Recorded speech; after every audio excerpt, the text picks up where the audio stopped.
Welcome everybody to another edition of Dan's Grand Valley Layout. A few things going on this week, not a whole lot, but one of the biggest things I'll show you here and we're going to be talking about later is I went ahead and got the NCE Power Cab DCC starter system that came with the panel and the wire and everything to hook it up. So I've got that going on and I'll have a segment where I talk about that. And I'll show you some of the stuff that it's been able to unlock with this locomotive. So I got that. And then we're building a integrated tower for the train yard here. And it's gonna go right here or right over here. But right now I'm in the middle. As you can see, I've got the tools out here and everything, and I'm in the middle of redesigning the train yard. And if you saw one of my past videos, you know that I bought some different switches. I wanted to switch over to the Code 83 with the nickel rail, which is what my whole layout is. I wasn't real happy with the Code 100 that I had, and so I've got this switch in here and pretty much have the bypass. I still have a little bit of Code 100 track here, but I did buy some other Code 83 that I'm going to replace. This is all Code 83 here.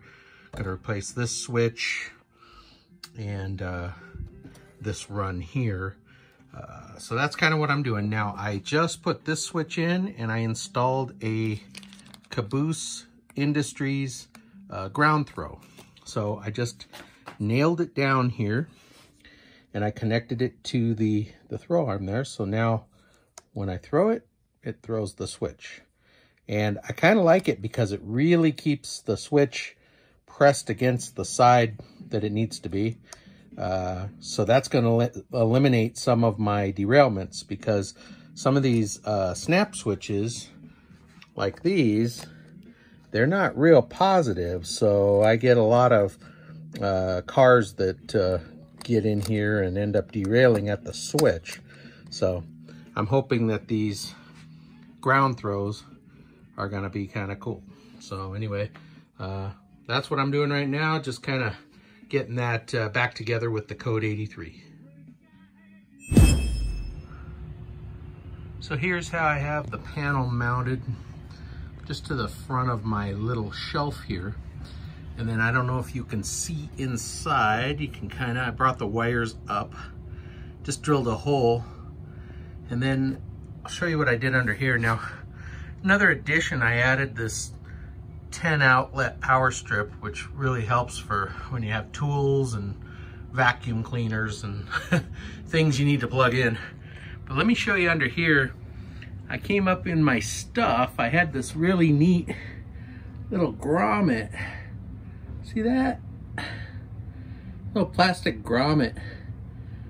So I just cut a 7/8 hole and put that grommet in there, and that'll keep the wires sliding up and down in there easily. And that'll make it nice. So that's what I got going there. All right, so I basically have the NCE power cab connected. You can see the red lights on. That indicates that there is track power. Here's the quick setup, and it's super easy. So here's the power from the track.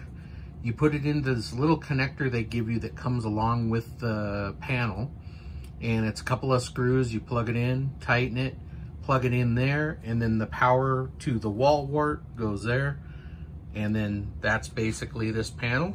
And then it comes with 2 wires. This is the 6 cables in here, flat cable they call it. Has to be plugged into the left side. That goes to the controller, and that's for the power cab. That's more options for the power cab. You know, it includes the power. If you're using the Pro Cab, which is the wireless one, from what I understand, then you use the coiled cable, which is 4 wires. So I've got that in here, and pretty easy. Just have the panel here, and then this, I think you can plug in another controller. But basically what I need to do now is study the book, because this does a lot of stuff, and I'm pretty unfamiliar with it. It's so much more advanced than the Bachmann Easy Command that I had. So basically, I'm going to have to study the book now. But got it hooked up, and I'm pretty happy with that. And we'll get the locomotives running and some sounds going, and we'll take a look at that. All right, with the power cab here, I'm not going to explain a whole lot of its operation. There's a lot of videos on YouTube of people that give tutorials on how to change CVs and program locomotives and everything. I'm just going to be talking about what it's doing in relation to my new locomotive here. So as you can see, it's quite a bit different than the Bachmann Easy Command that I had. So basically here you've got a headlight switch, which will turn that on and off, and then the function keys are here. So if I want to go ahead and have the locomotive start up, I push 6. Now I have muted it. It was actually running, so I had muted it. So let me unmute it. And it is already running, so got that going on. Some of the things that this has opened up for me is extended options like radio chatter.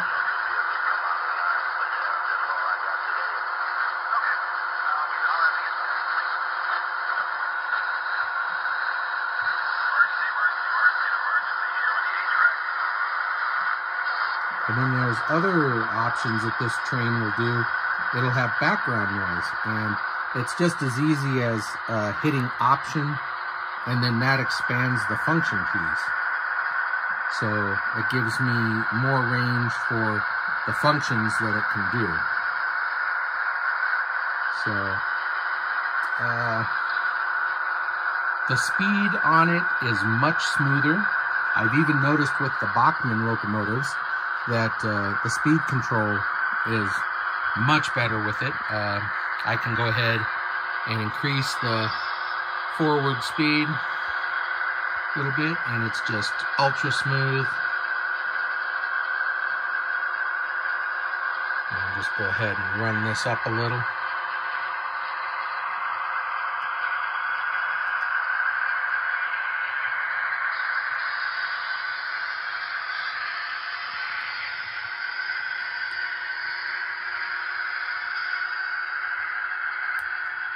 So again, just a brief synopsis of the different things that this will do. Still studying it, still trying to figure out some of the stuff, but today I'm basically working on that model kit and then redoing this train yard. Some of this track isn't even glued down or nailed down, tacked down yet. It's just kind of sitting here, deciding how I want to lay it out. Might pick up, like I was saying before, the 2-stall locomotive shed maintenance thing by Walthers. I have that shed now, but I may pick up that building kit. I kind of need to know the distance between the tracks for that, so I'm going to be looking into that before I buy the kit. It's about $30, so I want to be sure it's going to work before I pick it up. But so that's basically what I got going on this week. Not a whole lot, but pretty excited about getting that DCC system kind of moving more into the world of more professional stuff.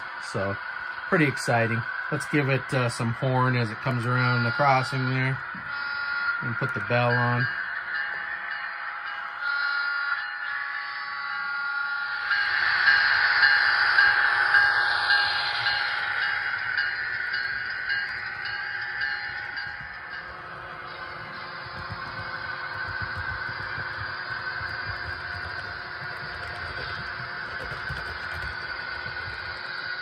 All right, well, thanks for checking out the video. Thanks for all you new subscribers. We're almost at 100 subscribers. That's amazing. I never thought that we'd have that much on this channel. But thank you very much for everybody that likes and shares, and all of the comments that I get and the questions.